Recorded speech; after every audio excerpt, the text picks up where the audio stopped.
Hello विद्यार्थी मित्रांनो, मी शेख अब्दुल गनी. स्वागत आहे माझ्या इजिस करिअर अकॅडमी यूट्यूब प्लॅटफॉर्मवरती. मित्रांनो, आज अत्यंत महत्त्वाची माहिती अशी आहे की साजिद निसार सर, अखिल भारतीय उर्दू शिक्षक संघ संस्थापक अध्यक्ष, मुंबईला मंत्रालयात आज गेले होते. त्यांचं दिवसभर तिथे पाठपुरावा त्यांनी केलेला आहे. त्या संदर्भामध्ये माननीय शिक्षण मंत्री दादाजी भुसे साहेब यांना भेटल्याच्या नंतर आपल्या 2025च्या भरती संदर्भात असेल, विविध आस्थापनांना असतील जागा देण्याच्या संदर्भात असतील, सर्व माहिती तुम्हाला या व्हिडिओच्या माध्यमातून देणार आहे. जो कोणी नवीन असेल त्या चॅनलला सबस्क्राईब करा, जास्तीत जास्त मित्रांपर्यंत शेअर करा. मित्रांनो, 2022च्या शिक्षक भरती संदर्भामध्ये पण थोडंसं बोलणार आहे. थोडासा निगेटिव्ह आहे तो अर्थ. पहा, महत्त्वाचा मुद्दा काय आहे, मूळ मुद्द्यावर येतो मित्रांनो, की 2025ची जी भरती साधारणतः आता 1 वर्ष जवळपास होत आहे. अजून काही प्रोसेस सुरू झालेली नाही आहे. त्या संदर्भामध्ये फक्त रजिस्ट्रेशन झाल्यानंतर आता फक्त संस्थांना आस्थापनांना दिलेली आहे. पहिला मुद्दा, आज साजिद निसार सर स्वतः मुंबईला गेले होते. माननीय शिक्षण मंत्री यांच्याशी भेट झाली. त्या भेटीदरम्यान जो आढावा झालेला आहे, काय झालेला आहे त्या संदर्भात मला सांगतो. मित्रांनो, सर्वप्रथम 2022च्या भरतीमध्ये असेल बिंदू नामवलीच्या संदर्भामध्ये पेसा संदर्भ असतील, पेसा क्षेत्र असेल किंवा इतर महाराष्ट्रातील सर्व जिल्हा परिषद असतील, महानगरपालिका असतील, नगर परिषद असतील, या सर्वांना वेळेवर, नियोजित वेळेवर बिंदू नामवली तपासून घेण्यात यावी. या संदर्भामध्ये माननीय शिक्षण मंत्र्यांना विनंती केली की तुम्ही म्हणजे खालील आस्थापनांना आदेश द्यावेत आणि वरिष्ठ अधिकाऱ्यांना आदेश द्यावेत. तेव्हा माननीय शिक्षण सचिव जे आहेत त्यांच्याशी चर्चा करून स्वतः मीटिंगमध्ये त्यांनी सर्व शिक्षण आयुक्त असतील, वरिष्ठ जे अधिकारी पुण्यातले असतील आयुक्त साहेब, त्या सर्वांना त्यांनी फोनद्वारे स्पष्ट सांगितलेले आहे, निर्देश पण दिलेले आहेत आणि पत्र पण निर्गमित त्यांच्या वरिष्ठ स्तरावर झालेलं असेल. मे बी पहा, हे दुसरा मुद्दा महत्त्वाचा मित्रांनो, की बिंदू नावामध्ये जर तपासणी झाली तर जागा येतात, अन्यथा जागा येत नाहीत. हा एक आतापर्यंतचा मुद्दा आहे. याच्यामध्ये त्यांनी काय केलं माहिती आहे का मित्रांनो, की वरिष्ठ स्तरावर त्यांनी बिंदू नावामध्ये तपासून घेण्यासाठी आदेश दिलेले आहेत. 2000 मध्ये सर्वप्रथम की लवकरात लवकर व्हावं. आणि राहिला प्रश्न, 31 मे 2026 पर्यंत जो रिटायरमेंटचा डाटा आहे, तो डाटा काही जिल्हा परिषद, महानगरपालिका, नगर परिषद देत नाहीत. त्या पण जागा ह्या पोर्टलद्वारे भरतीसाठी जे तुम्ही निर्गमित केलेले पत्र आहे माननीय शिक्षण आयुक्त स्तरावरनं, त्या पत्राची अंमलबजावणी व्हावी. कारण का पत्राला त्यांनी हे वरिष्ठ अधिकारी काही सपोर्ट करा, म्हणजे त्याला काही म्हणजे रिप्लाय देत नाहीत, काम करत नाहीत, बिंदू नावली तपासून घेत नाहीत. त्या संदर्भात वरिष्ठ स्तरावर आदेश द्यावेत असं स्वतः माननीय शिक्षण मंत्र्यांना साजिद निसार सर यांनी सांगितलेलं आहे. आणि दुसरा मुद्दा, की लवकरात लवकर ह्या भरती होत असताना काही जिल्ह्यामध्ये जे काही कोर्ट केसेस आहेत, त्या कोर्ट केसेसच्या जागा तशाच ठेवून इतर जे उर्वरित जागा आहेत त्या जागा देण्यासाठी त्यांनी विनंती केलेली आहे. मित्रांनो, सविस्तर त्यांची चर्चा झालेली आहे मीटिंगमध्ये. त्यामध्ये मुख्य सचिव असतील, उपसचिव, हे सर्व लोक त्यांच्यासोबत होते. माननीय शिक्षण मंत्री स्वतः मालेगावचे असल्यामुळे, दादा भुसे साहेब स्वतः मालेगावचे असल्यामुळे आणि साजिद निसार सर स्वतः मालेगावचे असल्यामुळे त्यांचा एक संपर्क चांगला आहे मित्रांनो. आता दुसरा एक महत्त्वाचा मित्रांनो, की जे बिंदू नामवली संदर्भात दुसरा मुद्दा झाला. आणि महत्त्वाचा आहे की वेळेवर होणं गरजेचं आहे. खूप असं काय होतं माहिती आहे का, आता डेट वाढून घेण्यासाठी, डेट वाढवण्यासाठी त्यांना विनंती केलेली आहे. येत्या काही दिवसात पत्र पण निर्गम होईल आपण आशा व्यक्त करूया. की त्यांनी वरिष्ठ स्तरावरून विनंती पण केली की आता एवढ्या टिल डेट म्हणजे 31 मे पर्यंत जे दिलेली आहे बिंदू नामवलीसाठी, ते तपासून त्यांच्याकडनं खूप आस्थापना झालेल्या नाहीत. त्यामुळे ते डेट वाढवून घेणं गरजेचं आहे, तरच त्या गोष्टी होतील. परंतु डेट वाढू नये, नियोजित वेळेत व्हावं, यासाठी तुम्ही ऑर्डर देण्यात यावं असं त्यांनी स्वतः सांगितलेलं आहे मित्रांनो, शिक्षण मंत्र्यांनी.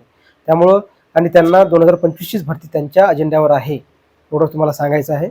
आणि महत्त्वाचा मुद्दा अजून एक, की रणजित सिंह देवल साहेब जे आहेत, मुख्य आपले सचिव आहेत, शिक्षण सचिव, त्यांनी या बैठकीचा आढावा घेतला असता. याच्यामध्ये महत्त्वाचा मुद्दा असं सांगितलं की त्यांनी भरती जी आहे ती साधारणतः निसार सरांनी 15 जूनपर्यंत काही प्रोसेस होईल का, तर म्हटले त्यांनी नाही, एवढ्या लवकर शक्यता फार कमी आहे.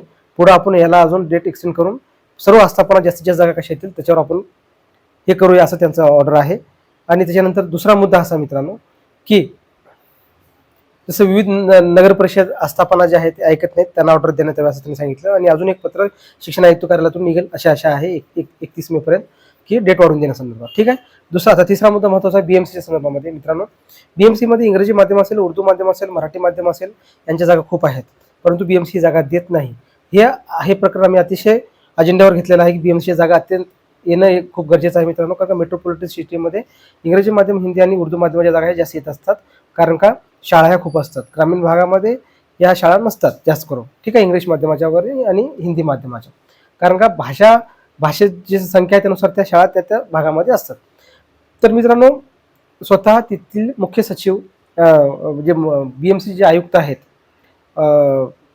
आयुक्त साहेबांना स्वतः शिक्षण मंत्र्यांनी फोन लावले आणि त्याच्या म्हणजे PA सांगून फोन लावला आणि त्याच्यामध्ये सांगितले की त्यांनी विनंती केली की तुमच्या जागा ह्या पोर्टलवर देण्यात याव्यात आणि देणं गरजेचं आहे, नियम आहे, असं त्यांनी आवर्जून सांगितलं. तेव्हा BMC कडनं आश्वस्त करण्यात आलं की आम्ही लवकरात लवकर बिंदू नंबरही तपासून घेऊन लवकरात लवकर हे जागा आम्ही पोर्टलला देण्याचा प्रयत्न करू, कारण आमच्याकडे सुद्धा आम्हाला शिक्षकांची गरज आहे, असं स्वतः BMC कडनं उत्तर आलेलं मित्रांनो. त्यामुळे काळजी करू नका, BMC जागा येतील. ठीक आहे, एक आनंदाची बाब आहे आपल्यासाठी आणि आपल्या सर्वांसाठी. इंग्रजी माध्यम असेल, हिंदी माध्यम असेल किंवा उर्दू माध्यम असेल.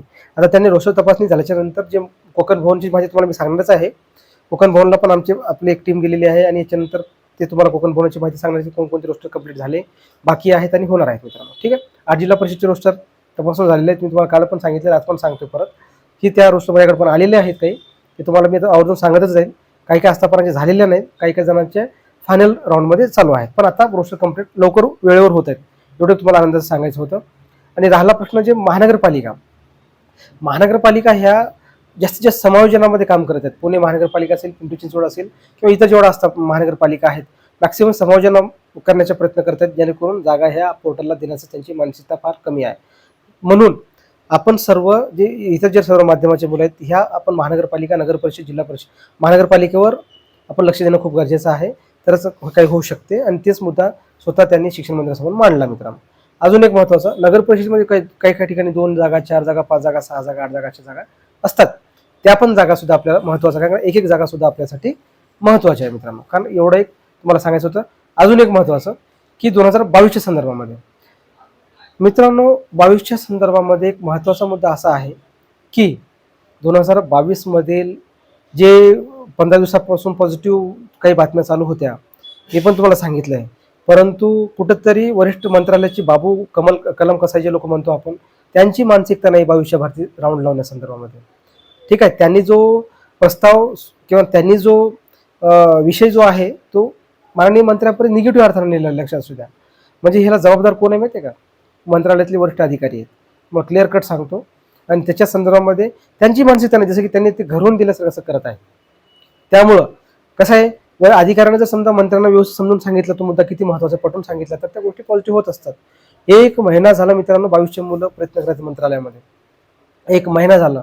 मुंबईमध्ये 1 महिना तळ ठोकून आहेत, रोज मंत्रालयामध्ये चक्कर करत आहेत, वडापाव खाऊन जगत आहेत, वडापाव खाऊन राहत आहेत. त्यांना कोणी सपोर्ट करत नाही, 22चे मुलं कोणी सपोर्ट करत नाही.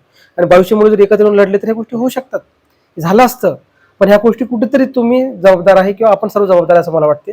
मिळून लढत नाहीत. आज स्वतः जेव्हा मंत्रालयात गेल्यानंतर हा अनुभव आलेला आहे स्वतः साहेबांना साहेबांना किंवा इतर मुलांना जर अनुभव येतच आहे मित्रांनो. म्हणजे कुठेतरी आहे बघ, महत्त्वाचा मुद्दा काय आहे की त्याला जर व्यवस्थित जर प्रयत्न केला तर त्या गोष्टी झाल्या असत्या. पण प्रयत्न कोण करायचं? तुम्ही प्रयत्न करा, आम्ही घरी बसू, ही मानसिकची मुलं आहेत. त्यामुळे 2-4 जी मुलं मंत्रालयामध्ये रोज चक्कर परेशान होत आहेत, जे प्रयत्न करत मित्रांनो, त्याच्या प्रयत्नाला माझा सलाम आहे. ते मुलं खरं सांगतो ते आपलेच मित्र आहेत, बांधव आहेत. पण तुम्हाला एकच सांगतो मित्रांनो, खूप शेवटपर्यंत त्यांनी प्रयत्न केलेला आहे. अजून त्यांनी हिंमत हरलेली नाही. तुम्हाला अजून सांगतो, आपण व्यवस्थित त्या मुलं जे प्रयत्न केले ना, अजूनही राऊंड लागू शकतो, असं काहीही नाही. मला अजून सांगतो, कोर्टाचे आदेश आहेत, कोर्टाचा आदेश मानणं त्यांना गरजेचंच आहे, हे लक्षात असू द्या. त्यामुळे मी पॉझिटिव्ह अर्थानं तुम्हाला सांगतो, निगेटिव्ह करत नाही. निगेटिव्ह सांगत नाही मला हे सांगतो मित्रांनो, कारण की तुमचा अधिकार आहे, कारण ते आपला अधिकार आहे. ठीक आहे, 22च्या जागा सुद्धा हे आपल्याचा अधिकार आहे. नियमाला अनुसरून ज्या गोष्टी आहेत त्या गोष्टी आपण बोलल्या पाहिजे, स्पष्ट मांडलं पाहिजे. नुसतं 25च्या भरती कारण का 25ची भरती तर होणारच आहे, ते सोडूनच द्या. पण जे जुनी भरती आहे ना मित्रांनो, ते एक महत्त्वाचे आहे. कारण कसं 1 मार्कांना, एज बारनं, एका दिवसानं, काही मुलं एका दिवसानं झालेले आहेत. नियमाच्या चुकीमुळं, गव्हर्नमेंटच्या चुकीमुळं. मुलांची त्याच्यात काही चुकी नाही, मुलांची चुकी आहे, म्हणजे गव्हर्नमेंटची चुकी आहे. त्या चुकीमुळे जर एका दिवसामुळे जर एजमध्ये एका दिवसामुळं जर तुम्ही बाहेर पडत असेल तर कुठेतरी दुर्दैव आहे. ज्या दिवशी 25च्या भरतीमध्ये काही मुलं 1 दिवसानंतर किंवा 2 दिवसानंतर किंवा सेम मार्कवर जेव्हा कटतील ना, तेव्हा त्याचा त्रास त्यांना माहीत होईल. त्याचा अनुभव 22च्या मुलांना आलेला आहे, म्हणजे सत्य आहे मित्रांनो. आणि मंत्रालय जे अधिकारी लोक आहेत, बाबू लोक आहेत, त्याला कुठेतरी निगेटिव्ह अर्थ घेत आहेत. आणि काही आहेत, काही पॉझिटिव्ह अधिकारी आहेत, पण काही निगेटिव्ह अर्थांनी अधिकारी आहेत, जे स्वतः मंत्र्यांना निगेटिव्ह मुद्दा त्यांच्यापर्यंत पोहोचलेला आहे. म्हणून मंत्री स्तरावरनं कुठेतरी या गोष्टीला कुठेतरी निगेटिव्ह अर्थ जातोय. पण प्रयत्न सोडलेले नाही, प्रयत्न सोडायचा नाही, करू प्रयत्न. त्या संदर्भात काही करता येईल का? सचिन सर स्वतः परत मालेगावला त्यांना भेटणार आहेत. ते आता सध्या मुंबईला आहेत आणि मंत्रालय जेव्हा मालेगावला येतील रविवारी, तेव्हा तेव्हा ते स्वतः जाऊन मालेगावला शिक्षण मंत्र्यांना भेटणार आहेत. काळजी करण्याचं काय कारण नाही. प्रयत्न करू, वेगवेगळ्या टीमनं प्रयत्न चालू आहेत. शेवटी नाहीतर मग न्याय व्यवस्था आहेच, या गोष्टी तर आहेतच, त्यांच्या ते प्रयत्न करतीलच. पण तो मुद्दा गौण आहे. सामंजस्याने आणि जर मागणीनं जर आपल्या मागणी पूर्ण होत असेल तर त्या गोष्टी बाकीच्या गोष्टी न विचार केलं बरं, एवढंच मला सांगायचं होतं. आणि अशा पद्धतीनं 22च्या भरतीला घेऊन पॉझिटिव्ह असं आहे की मित्रांनो, वरिष्ठ स्तरावरनं आदेश लवकरात लवकर परत निघणार आहेत. अजून एक बुलेटिन निघेलच, डेटच्या संदर्भात असेल, बिंदू लावण्याच्या संदर्भामध्ये असेल आणि किंवा इतर संदर्भामध्ये. ठीक आहे, त्यामुळं काळजी करण्याचं कारण नाही. आपली भरती ही फास्ट होणारच आहे, जास्त जागा येतीलच. परंतु 22ची भरती आणि 25ची भरती पूर्णतः वेगळी आहे, एवढंच तुम्हाला सांगायचं होतं. जास्तीत जास्त मित्रांपर्यंत हा व्हिडिओ शेअर करा. आणि ह्या भरतीमध्ये महत्त्वाचा मुद्दा काय मित्रांनो माहिती का, की जागा येणं खूप गरजेचं आहे. बिंदूनामुळे जर नाही झाली तर काय खरं नाही. प्रत्येकजण आपापल्या स्तरानं प्रयत्न करत आहे, त्यामुळं खूप गरजेचं आहे. कारण 100च प्राधान्यक्रम आहेत, हे एक मुद्दा असू द्या. 20,000 जागा आल्या तरी तुम्ही 100 प्राधान्यक्रमाला एलिजिबल आहात. नगर परिषद असो किंवा महानगरपालिका असो किंवा जिल्हा परिषद असो, 3 मिळून 100 प्राधान्यक्रम. ठीक आहे, धन्यवाद.